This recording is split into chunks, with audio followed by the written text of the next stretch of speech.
So my name is Dennis Gill with the Americans of Wartime. Today's date is 25 September 2021. I am interviewing Kenneth Schiro, and we're here at the 2021 open house out at the Tank Farm. So welcome, sir. Appreciate you sitting down and talking to us. Thank you. If you could tell us just a little bit about yourself, where were you born, where'd you grow up, that kind of thing. I was born in Washington, D.C., and I grew up in Alexandria, Virginia, and stayed in the Washington area until I joined the military in the Army, and then like a fool came back to this area. Right. Yeah. You have any other members of your family that are military? My grandfather, he was in World War II, which is what brings me here today. Right.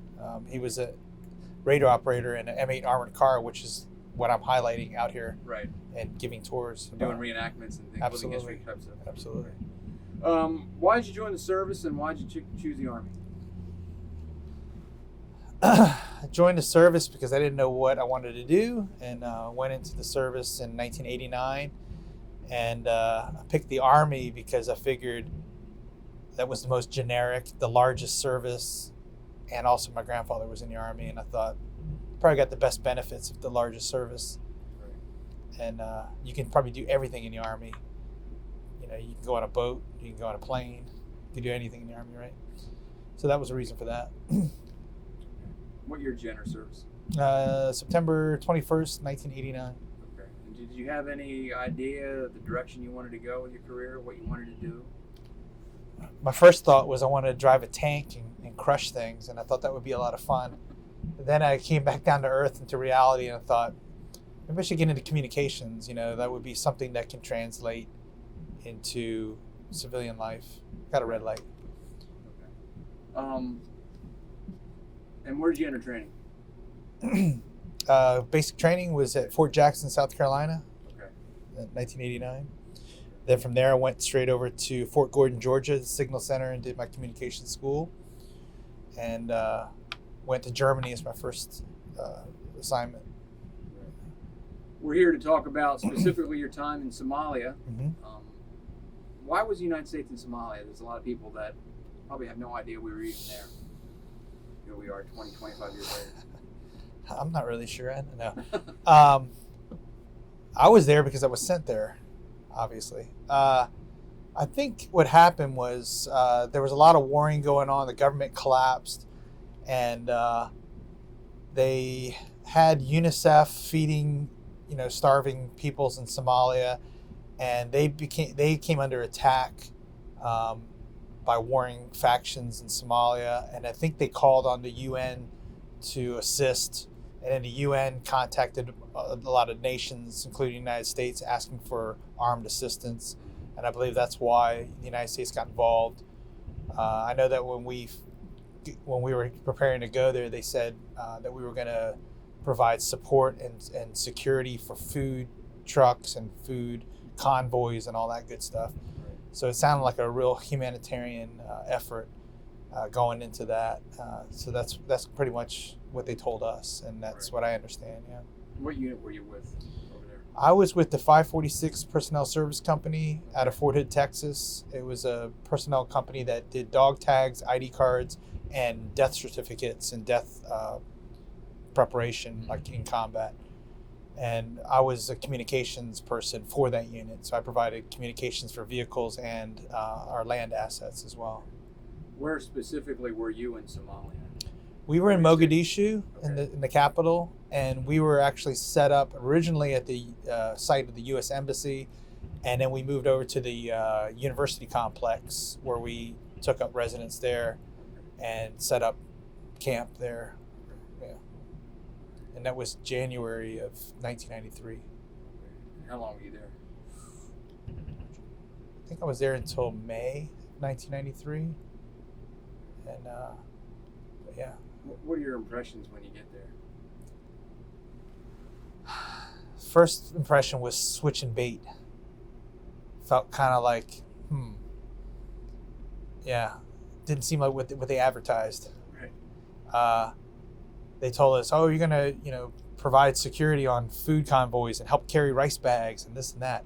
Well, we landed on a commercial aircraft in Mogadishu airport, and they told us there was a sniper in the area, and that we had to disembark the aircraft one at a time down the ramp, And we got down to the ramp, and they put us in some sort of bunker, and they gave us flak vests and our initial issue of ammunition, and we're sitting on the floor tearing open cardboard boxes, loading ammo into our magazines and sweating in the heat in January because we're used to the cold. Right. And I'm thinking, what is going on here? Doesn't seem exactly what they said was going to happen. This was, kind of surreal, Right. So then we loaded all of our bags on our deuce and a halves, and they said they're going to take us to the embassy complex and look out for open windows. There's snipers in the area. A bunch of people were killed and shot and all this stuff. And I thought, they didn't tell us anything about this. We thought this thing was just kind of laid back and it's going to be an easy ride, Right. So kind of got intense really quick, Yeah. Yeah. So what are your daily duties? What was a typical day like for you in Somalia? So as the communication team, it was just myself and my NCO, and he was my supervisor. And the two of us went there, and we were to provide communications for our sleep and work areas and vehicles. And we established that immediately. We put the radios in the Humvees. We ran TA-312s. For those of you that don't know, those are the little crank phones with the 2D batteries in it, which I think is obsolete now. So we did that, and I think just maintaining communications was my primary job there. And vehicles would run the wires over because we couldn't really bury them because the ground was so hard. And a lot of times we just kind of piled rocks on top of the cables, the wires. And I was constantly splicing wire. It seemed like the whole time I was there, whether it was night, day, Right. Those wires were always breaking. But when I wasn't busy doing that, I would provide security on convoys, on rides where you have I think we called it air guard, where you're on top of the roof, providing security. Yeah. So I found myself doing that quite a bit in the city there, and so that was pretty much the job. Right. Is there any incidents or days that stand out more than others? Yeah, absolutely. If I had to pin everything down, I would say 2 incidents. One was an incident where we were under fire and attacked in the evening. We were sitting around getting ready to go to bed. I think I had flip-flops and shorts on and dog tags, and we were just kind of chit-chatting. And then all of a sudden it was like utter chaos. People were running into buildings, tripping over people, falling everywhere, coming through windows. And then all of a sudden you can hear gunfire and everything. And so we were being attacked. And vividly, I remember somebody saying, turn all the lights off. And everyone was trying to turn all the lights off until I actually saw a guy physically grab a light bulb and squeeze it and just pop it in his hand. That really stood out. We were attacked for about 45 minutes. And I just remember laying on the ground trying to load my M2, help me out here. M240, was that the grenade launcher? 240? 240. Getting old. I remember trying to load that first round in there. And vividly at the airport, when we first got there, somebody told us, provided a little wisdom to us and said, don't put oil in your weapon because the sand will stick to it. Oh, that sounded like pretty sound advice. Right. But then the thing gets dusty, gets sand in it, and it has no lubrication. Well, I found out that evening when I couldn't get a round loaded when we were under attack. And I had rounds all over the ground, dented, trying to get that first round in. I couldn't get it in. Finally got it in. And after that attack, I remember staying up at night, just cleaning my gun and oiling it and making sure it was going to function properly. And I think from that day on, I oiled and kept it lubricated. It just kept rags up in the magazine well to keep dust out and everything. But that was a big one. And then the other one was, we went to the airport. We went from the university complex to Mogadishu airport to deliver some paperwork or something like that. And it was in the evening. I think somebody had passed away. And I say passed away because I think they had a vehicle accident and died or something. So we went there, and I know that we weren't supposed to leave or be out on the road in the evening. So it was a bit unnerving that we had to get out there as the sun was going down. And I remember getting to the airport, and the sun was getting late, and we were heading back, and we were supposed to make a left at a burned out vehicle. Well, from the time we left to the time we got to the airport, someone had moved that vehicle because we just kept on driving and driving and driving in the city, and we didn't see the burned out vehicle. So we got lost in the city, and we pulled over trying to, pawn over this little map that we had. And man, it was just nerve-wracking to look up at all these windows, people looking at you and just thinking, anytime now, you're not in Maryland sitting at a gas station trying to figure out where you are. It was pretty nerve-wracking. That really bothered me, thinking that a decision of one person or one person's decision to get you lost, even though that technically wasn't their fault, but I think at that point I realized that one person's decision could actually make an effect and kill other people in your unit, and it really bothered me. There was one other incident where we were heading down the road, and I was on the top of the vehicle as air guard, and someone hit me on the leg and said the guy in the blue shirt up ahead had a gun. And at that time, no one in the city, no civilians in the city were supposed to have any sort of firearms. Well, this guy was wearing one of those untucked blue shirts like you see barbers wear. Mm-hmm. And sure enough, he was looking at me, and he had his hand behind his back, but I saw that he had a revolver in his hand. And he was smiling away and just like nothing was going on. And someone tapped me, he's got the gun or whatever. And I was just, okay. So I was lock and loaded at this guy, and I was pointing it at him, and I put it into, select to semi-automatic. And I just thought, man, don't do it. And I just thought, I was scared, and I didn't want him to pull it out. And I was just really nerved. And then I heard someone say, just go. So we just left, and I was still facing the rear at him just in case. And my fear turned to anger. My emotions just totally changed. It was really bizarre sensation. And then at that point, I wanted him to pull it out because I wanted just to release my stress. And I just wanted him to do it. And it was just so unnatural to feel that way. And it was really bizarre. So that was one thing that really stuck out. What's the trepidation come from? Because there's no chance he's going to succeed with a revolver against you guys. Was it you didn't want to have to shoot the guy, or can you pinpoint what? Well, at first, of course, I didn't want to get into that. I mean, it was this kid, 3 years earlier, skateboarding in my neighborhood in suburban Virginia, and here I am faced with some guy and a gun, hey.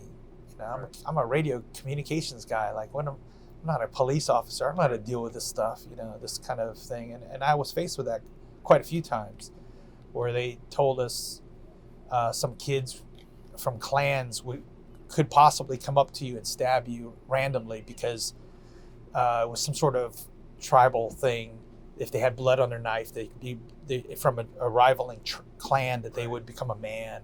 And we were fair game for that because we were a rivaling entity to them. And of course, every time I saw, this one time I saw these teenagers coming up to the vehicle, and I was sitting in the Humvee, and I had to take my knife out, and I put it in my lap, and I just thought, I don't want to do this. I don't want to be here. I don't want to be in this situation. Who wants to get in a knife fight? I mean, I'm a nice kid, I don't want to do this.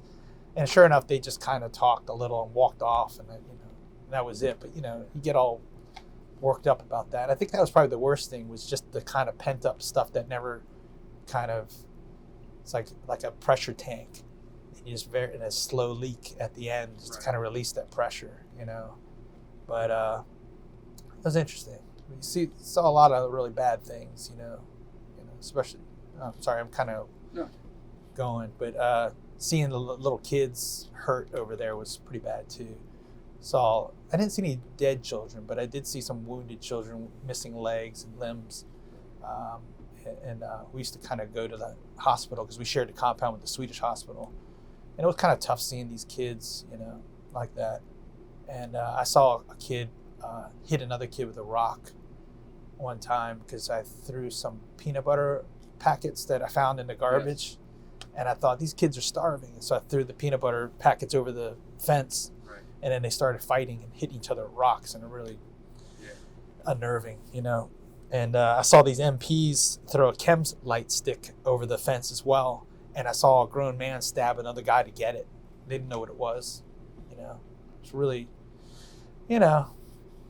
A different world from It is a the different world you grew world, up absolutely. And I would have to absolutely say that it changed me as a person, seeing that kind of stuff, Yeah.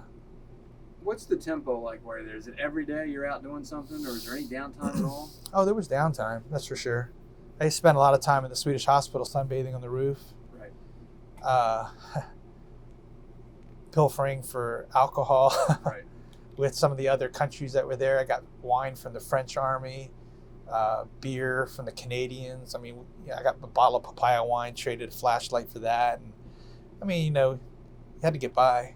Right. And I think I learned a lot of that from my grandfather in World War II, getting fresh eggs and wine and champagne going through Germany in the American Army. I brought a stove and pots and like pasta, and I was cooking food, and I became like a little group of people that we used to try to cook and make stuff and scrounge little bits of food and stuff and enjoy ourselves. So there was some downtime, and some enjoyment. And I still have friends that I keep in touch with today from the American Army and the Swedish Army in the camp. My son's godfather is a Swedish soldier that was there, and he was best man at my wedding. So, yeah.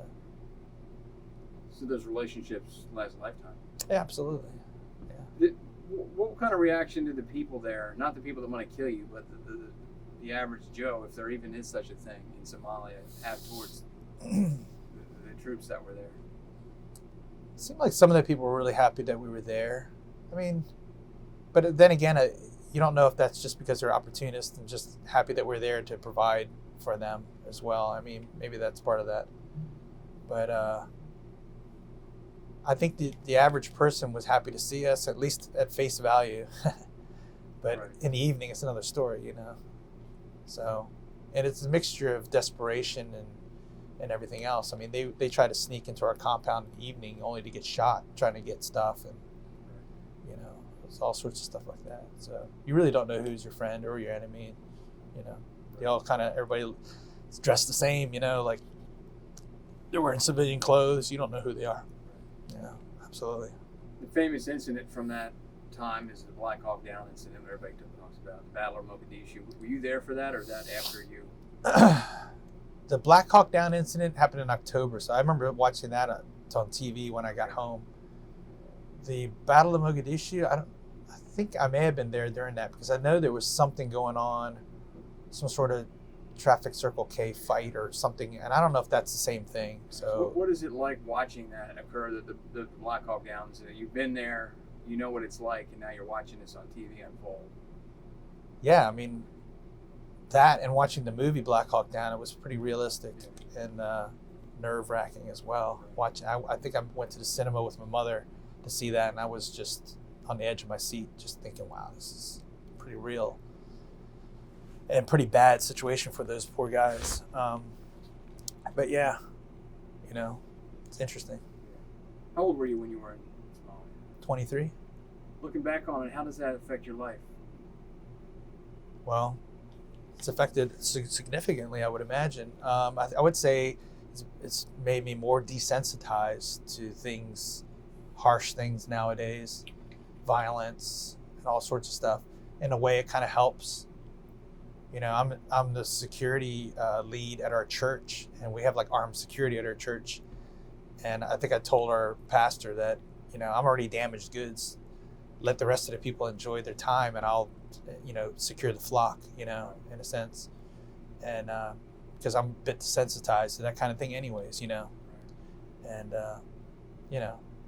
but yeah, absolutely, And I still have problems with, sleep and dreams and that kind of thing. Not all the time, but occasionally and stuff like that. Were you a spiritual guy before you went there? I wouldn't say that it did anything to change me. I mean, if I'm being honest, I would say I'm probably even keeled, the same. I think it's just my outlook on just life in general and just everything else has maybe changed a bit. But spiritually, I would say everything's about the same. Yeah. Our mission is to preserve stories like yourself for, I don't know, 1,500 years down the road. Some kid might watch this video. Mm-hmm. What would you like to tell them about your service? Probably say that I'm really happy that I did it, and I'm honored and like proud that I did what I did for my country. And that's another thing is that, and I hate to say that this is over the religion because everybody's different, but I would say it made me more proud of my country and to be there representing my country. And the flag has a totally different meaning now, and it's more intense and more personal and everything. And some people can't understand that, but some people can. But sometimes it takes a situation like that to make you actually feel that and understand that. And everybody's different, you know. So Some kid watching this on the fence, whether they want to serve or not, what advice would you give them? I would say try to pick, if you really die hard and want to join the military, pick the service that you think would suit you best currently and when you get out as well. And I'm not going to endorse one or the other, but just be smart and be, you know, informed on what you're doing, and follow your heart. Like if, you know, you want to serve your country, it's a great feeling, you know. So, and I'm happy and proud that I did that. So you'd recommend military service? I do. For the person that is in that situation that wants to do that, absolutely. Yeah. Well, on behalf of the Americans of Wartime Museum, thank you for sitting down and talking to us, telling your story. More importantly, thank you for your service. I appreciate we really it. appreciate it. Thank you very much.